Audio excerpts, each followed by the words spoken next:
difficult to account for our innermost affinities, but when I was a teenager, I lived inside of images, which is to say many of us do this. As teenagers, I would rip out pictures out of magazines and put them on my wall. But maybe what made me slightly more obsessive is I would do it over and over and over, and I would cover the wall, and then I would make a new layer, and then I'd make a new layer. From the heart of The Ohio State University on the Oval, this is Voices of Excellence from the College of Arts and Sciences, with your host, David Staley. Voices focuses on the innovative work of arts and sciences faculty and staff, with departments as wide-ranging as art, astronomy, chemistry and biochemistry, physics, emergent materials, and mathematics and languages, among many others. The college always has something exciting happening. Join us to find out what's new now.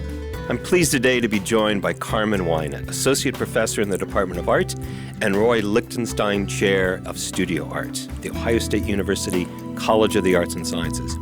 She is a 2019 Guggenheim Fellow in Photography and has shown her work at the Museum of Modern Art in New York, the Kunsthal Charlottenburg in Copenhagen, the Contact Photography Festival in Toronto, the Museum of Contemporary Photography in Chicago, the Print Center in Philadelphia, and the Wexner Center for the Arts, right here in Columbus, among many other sites. Her work is in the collections of the Minneapolis Institute of Art and the MoMA, and it has been written about in The New Yorker, The New York Times, Art Forum, Vogue, Frieze, Aperture Magazine, and Art in America. Professor Winant, welcome to Voices. Thank you so much for having me. As we're recording this, you will have a major work in the Whitney Biennial. And I want to hear about the work, but first of all, tell us, what is the Whitney Biennial? The Whitney Biennial happens every 2 years in New York City at the Whitney Museum of American Art. This year it's curated by a team of 2 curators, Chrissy Isles and Meg Onley, and they are both staff at the Whitney. But that team of curators changes every 2 years, every time the exhibition happens. And that's an important component, that it doesn't sort of come from an entrenched or singular point of view. And what's really significant about the exhibition is that it is a survey of American contemporary art that looks closely at what are the sort of interesting topics of discussion. What is relevant now? Not just sort of who are the hip artists, right? But looking at between 40 and 70 artists who are doing something particularly challenging, meeting the moment in a particularly specific way. I always find that it's a difficult exhibition to assign a kind of thesis statement to because it is such a dissonant chorus of voices, but it tends to elicit very strong reactions and draw out a huge audience and launch a lot of artists and artist practices, in many cases for the first time. And that is something that's unique about the show, is that it has mid-career, late-career, and emerging artists in it. So is there a theme for this year's biennial? Themes are a little bit tricky for the biennial. It tends to cluster, let's say, around particular ideas. And this year, I would say the title of the show is Better Than the Real Thing. And I would say that it has a particular emphasis on video and sort of surrogacy, simulacra, and also bodily autonomy and questions of bodily dignity and self-determination. Well, that describes then your work. Your work in the biennial is The Last Safe Abortion. Tell us about this work. This is a work that has been underway for over 4 years. It's a work that makes central not just abortion care and reproductive health care, but the workers, the sort of feminist healthcare workers who are at the center of that project. As I often describe, the people who make it go. And I started working on this project, in fact, not just before Dobbs came down, but before Dobbs was even leaked in 2022. I started this project around 2019. But of course, I live in Ohio, and so, I am embedded in the struggle for abortion access, and not just abortion access, but reproductive health care, reproductive justice, and sort of body-affirming care. I see that every day in the attacks on people's bodies. And so I had been thinking for a long time about how to make this central to my work beyond sort of my organizing beyond sort of the groundwork as it exists in a day-to-day capacity. So describe for us, what will we see? What will we see if we were looking at this work? And I understand we're on a podcast, and I understand we're talking about a visual medium here, but maybe you could describe for us. Yes, I appreciate this challenge. The work consists of almost 3,000 photographs, so it's quite large. It's an installation, it's a photo installation that I often describe it as sort of photography in the expanded field. So large. Like Large. How large are we talking? We're talking about, about 30 feet by about 18 feet. It's big. It's Biotapestry. big. Indeed. Yes. Thinking of it as a tapestry, I think, is appropriate, or as a kind of a photo quilt with almost like warp and weft, because it is arranged in a sort of a semi-tight grid. It's placed by hand. Let me back up and say that there are 4x6 photographic prints that are made in a lab, right, that you can go have made in CVS for 19 cents each. And the photographs themselves are of the sort of the inside of these clinics. They're photographs of care and care work, of women answering the phone, checking in patients, sterilizing medical equipment, changing the dressing on a bed. These are the sort of hour in, hour out acts of working inside of a clinic. And how I came by these photographs is some combination of researching in institutional archives, right, in university special collections for the most part, and researching inside of clinics themselves. I mean, the lion's share of the photographs actually come from the clinics who have boxes and boxes of this material that are made for internal purposes. You know, photographs of birthday parties and bring your daughter to work day. And then the final piece of the puzzle, so to speak, are photographs that I made inside of these clinics in the Midwest and the South as I sort of traveled from clinic to clinic, and was really astounded by the generosity and the bravery of the clinic workers letting me in the door, right? Allowing me to photograph them in a climate that remains hugely hostile. As a viewer, how do I experience this? In other words, am I walking up close to this large installation? Is there also something I can apprehend at a macro level, at some distance from the piece? It's funny you should ask. As we installed it, there was a little bit of friction around whether or not to install a stanchion. Do you know what I mean when I say a stanchion? I don't. That's a low-lying rope that guards the work. So I'm sure you've encountered it in front of a museum, right? The velvet rope. Yes, right. That keeps you at like a dedicated distance, X number of feet from the work. It's really important for me that people can come up quite close to the work. And as you ask about sort of how to position your body in front of it, I mean, that's a really valuable question, something that I think about a lot in terms of the way that I work, because I don't work like a conventional photographer. I mean, there's no one way to work or not to work, and I certainly cast no value judgment around it. But I have always been interested in sort of undoing the sort of conventional approach to photography, that it's something that is linear and sort of sequential and neat and exists in frames, and that you stand in front of for 12 seconds and sort of move to the left. I've always been really interested, I mentioned this phrase, that working in the expanded field and creating something that exists, that sort of fills up the periphery in a way that photography normally doesn't operate, right? That you could almost step inside of the artwork. And so in that regard, I like to make a work, and certainly this is the case with The Last Safe Abortion, that you could step really close to and then sort of drift farther away from, and then make approach again. And you see this. I like to loiter and watch people in front of the work. You see them moving their bodies forward and back and side to side in a way that I don't even know that they're conscious of. And that registers in a certain way on and as a part of the work. You're saying these are 4x6. They're 4x6, so they're quite small. So say like I step back. What would I see at that distance? Or what could I see at that distance? You would see a sea of pictures and a sea of women. I mean, they're almost all women who are networked together in this work, in this labor, in this commitment. And for that reason, the volume of pictures is really important. It's not just a visual trick. It serves to demonstrate just how many people are invested in providing this kind of feminist healthcare across clinic and across region. That is the lateral and sort of very democratic way that these kinds of coalitions happen. They happen on the ground, even inside of one clinic. I mean, these are feminist healthcare spaces, so they talk a lot about what that means within the context even of 10 workers, 20 workers, right? Like how they're structurally organized differently than working elsewhere, working in a bank or a university, let's say. So your studio must be enormous. Or, I wish. Or is it that the installation is going to be the first instance of this work being put together? It's the latter. Yeah, my studio is in my garage in Clintonville. It's a 2-car garage. I would love to have a 5,000 square foot studio and be able to mock this all up before it goes up on the wall. But the fact of the matter is that the way that I work, the scale of it means that I have to invent the work in some sense in the institution as I'm installing it. But there is a certain kind of charge to that, right? There's like an electricity to doing it that way.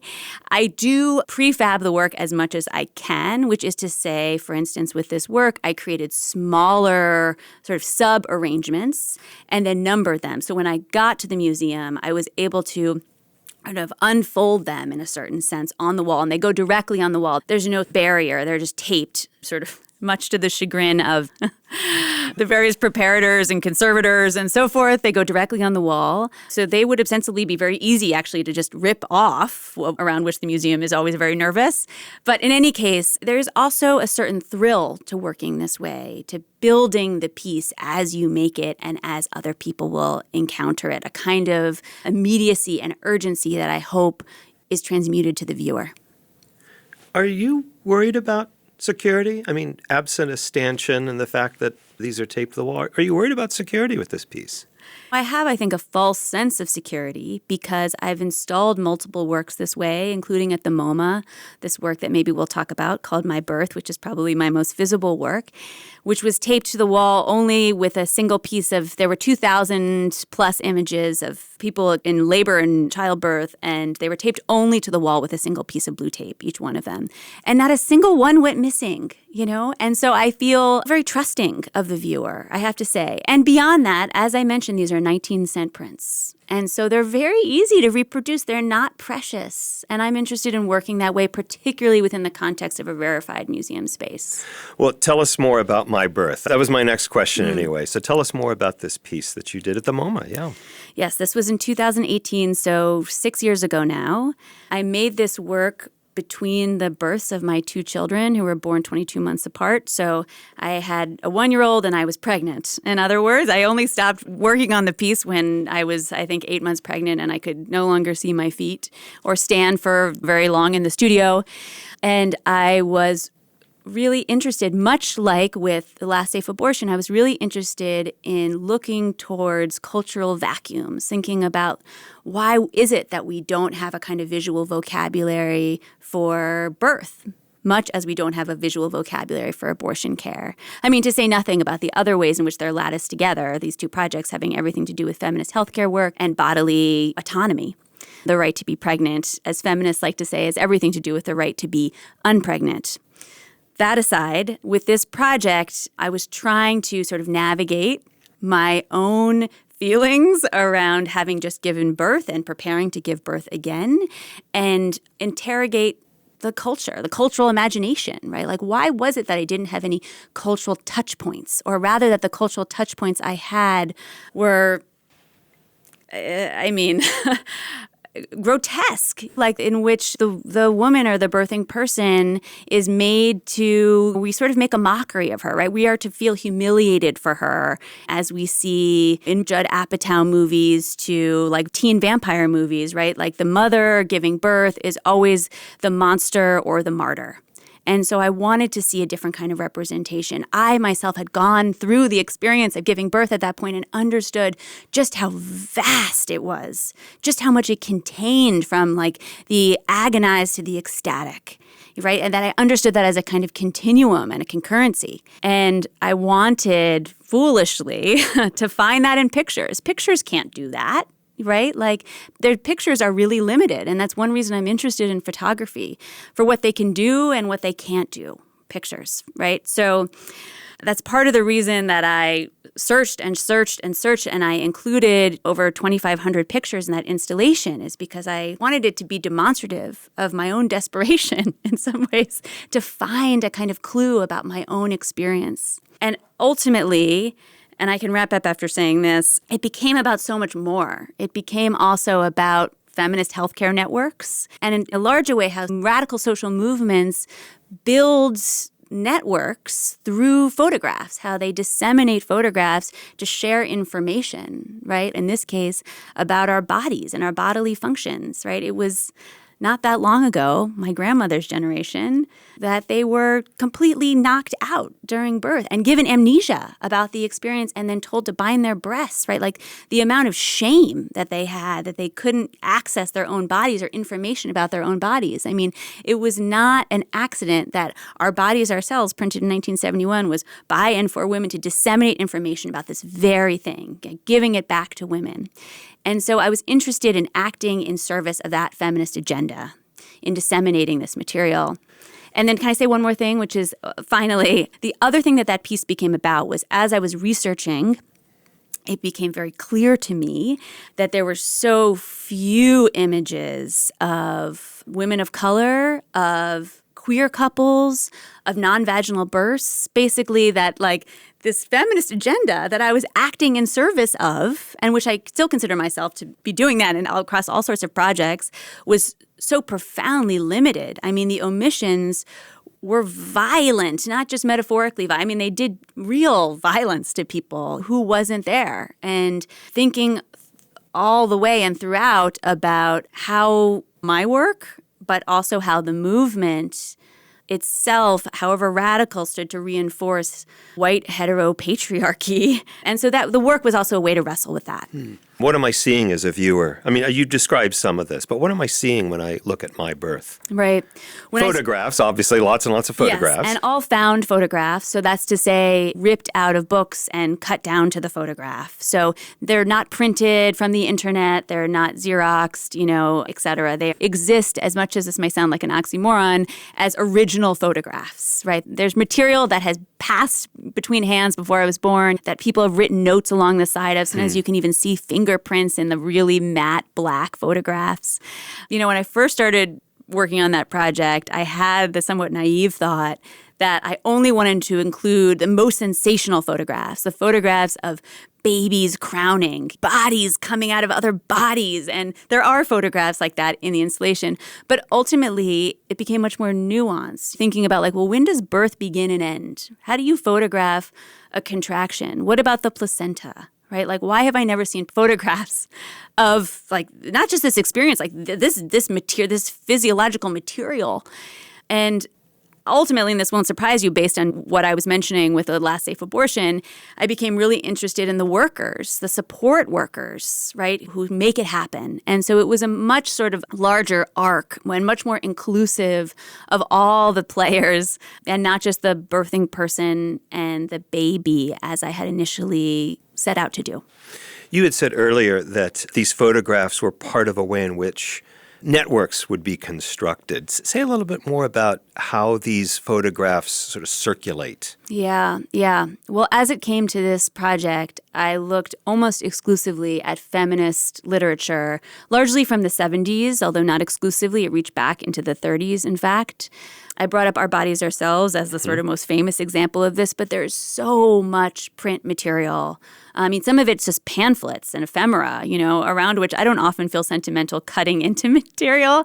I'm a real butcher as it comes to this, but with material like that, it feels all but one of a kind. It doesn't stop me, ultimately, from cutting it up. But it was a lot of material like that. But it varies from project to project. I worked on a project recently with Silvia Federici, the feminist philosopher and scholar and co-founder of Wages for Housework, around all of her print material that they distributed. I mean, a lot of it's recruitment material, right? To bring women into the meetings, right? And to give them information back and tell them, give this to your friends. And it's full of photographs because photographs are dedicated and demonstrative way to learn. I see it with my own children, right? And it's something that we sort of undermine and undervalue, let's say within the context of the university or sort of higher learning. And it's something that I have remained really sort of interested in as a vessel of information sharing. Even when I was an undergraduate at UCLA studying photography, that was always the nexus of my interest. I was never that interested in photography's sort of potential to seduce or be beautiful for its own sake. So both of these pieces, The Last Safe Abortion, My Birth, these are installations. Surely you would have known of the space before you arrived, but I'm curious to know, what role does the space in which the installation is going to be exhibited, what role does that play in the way that you're conceptualizing the piece? You mean like the physical space, the physical room, or do you mean like the larger museum or region? Well, how about both? Yeah. The piece is different, I'm imagining, based on the kind of space in which it's displayed. It is, yes. I don't always work in installation, I should say, but it is my preferred way to work. Is it? It is. And I also have a gallery, and that's not often an available option to me in a gallery, however supportive they may be of my larger practice. So I'd leap at the opportunity to work this way inside of museums. And one thing that was really exciting for me, for instance, about the physical space of the Whitney, in the room in which I'm installed, is it has quite high ceilings. And I knew that I wanted to make something that was monumental. I often describe myself as like, what do they say about goldfish, that they can swell to meet the size of the bowl? I think about that. I think about myself as a kind of material goldfish, or like museum-based goldfish, where I am very mindful around the space in which I'm placed, and I wanted the highest possible elevation. But in a larger way, yes, I think a great deal about the region in which I'm showing my work. For instance, I showed The Last Safe Abortion first in a solo exhibition at the Minneapolis Institute of Art. When I was commissioned to make that project, I thought, here I am, an artist living in Ohio. I'm showing in Minneapolis. This needs to be a project about the Midwest and about the, again, largely women who do this reproductive justice and healthcare work in the Midwest. It was only when the project moved to the Whitney that I expanded it also to the South, another region that's obviously precarious in terms of access to care. So there's a specificity of approach. I want the people who are in the pictures to be able to see the exhibition. I want them to see themselves in the museum. I don't want it to be something abstract in a distant land. So you've been described, or maybe you describe yourself, as an archives artist, which I thought was really interesting. In fact, you do a lot of research in what amounts to an archive. You're a collector in many ways. I'm trained as an historian. I teach in the history department. How is what you do different from what I do? Don't we work with not that collections? I would say not that different. In fact, it's my brother, who's also a historian. He's a labor historian, 20th century, who taught me how to research in archives, because I had no formal training in that. I'm an artist, right? And so I was trained by a historian how to do it. So I would argue, first of all, depending on your methods, probably we're not that dissimilar. I research, I hesitate to say this all the way, but in some sense, as like a proper academic. It's an interesting conversation in my department in art where we often talk about, is research actually the right word for us? Is that what we're doing? Of course, we use that word because we're embedded within the larger college and university. And a lot of my colleagues feel that it is not the right word to describe their practices. Whereas I actually feel, oddly enough, that I belong to that way of thinking through material and thinking through those kinds of encounters. I don't exclusively work in archives. As I mentioned, I also made my own photographs, and I think a lot about being a studio practitioner and coming in contact, bringing my body in contact with the work, let's say. But I think we probably make inquiry through material in similar ways. And I'm really interested in being an artist inside of an R1 institution. For that reason, it feels really appropriate for me.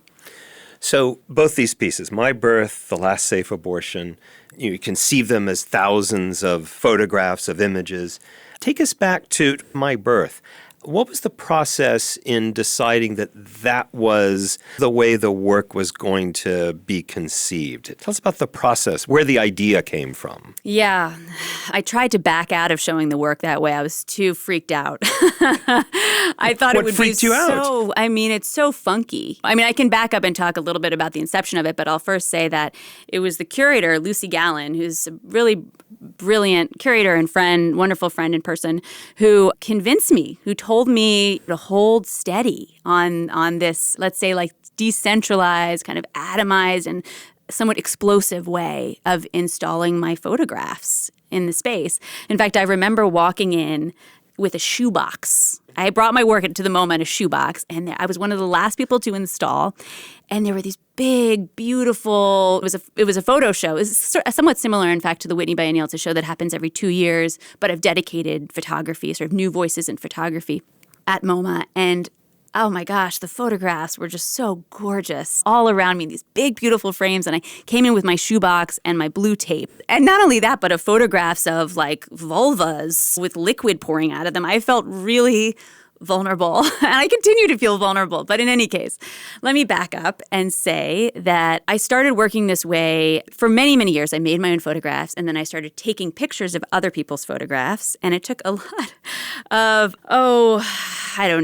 giving myself permission, let's say, to eventually push the camera aside and start making sort of smaller collages. And the way that I was making those is I would tape the pictures I was appropriating, let's say, cutting out of magazines and books, I would tape them all over my studio wall so I could see them all at once. It was really just like a method in practicality and sort of functionality and efficiency. And then I would sort of peel them down one by one to use them in the collages. And I had this moment, it's so rare as an artist, at least speaking for myself, where something feels revelatory, just one moment to the next. But I still remember I was in Maine in 2015, midsummer, sweltering hot.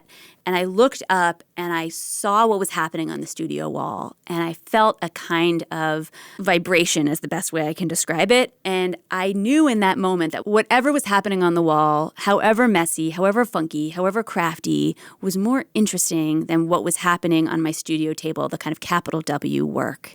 And from that moment, I pivoted. And I still feel nervous about it. I think it's all of my inculcated sexism, frankly, that I think that this crafty thing that I do, right, is not as serious. Say a little more about that. That's 2 times now you said crafty, and I take it to mean, that's not as serious as art?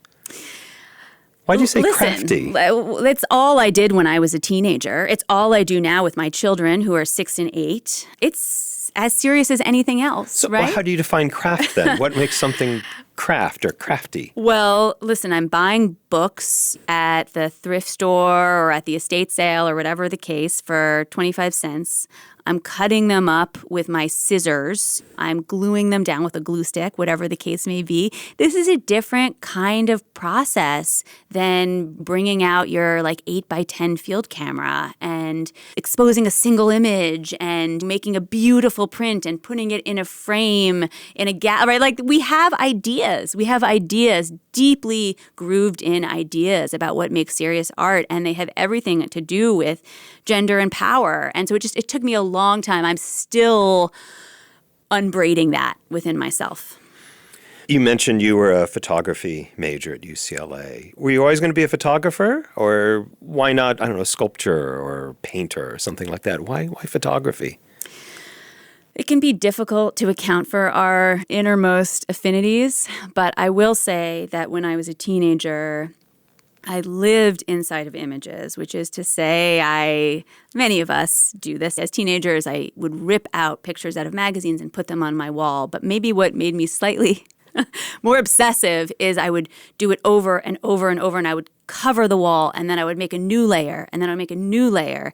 In fact, when my parents moved out of that house in Philadelphia, my mother described cutting it with an X-Acto blade at the top and peeling it down like a skin. It's a great regret of mine that I don't have a photograph of Or the original. Or the original, right. And so it's hard to say what drew me to that, which is to say not just photography, but living inside of images, being ensconced and immersed by them. But I always felt their resonant power. I was always seduced by the muchness of them. And of course, this is long before social media, which has complicated this entire conversation. When I went to UCLA, I thought, okay, the thing to do then is to become a proper photographer. I will learn how to make big, beautiful, singular images because this is what photography is. This is what photographers do. And as I said, it was a very long process of doing that and sort of undoing it, right, subsequently. But to your question, it was always photography. It's hard to say why, but it's never faded. If anything, I've deepened into it. And it was always about saving other people's pictures and layering them sort of as densely as I possibly could.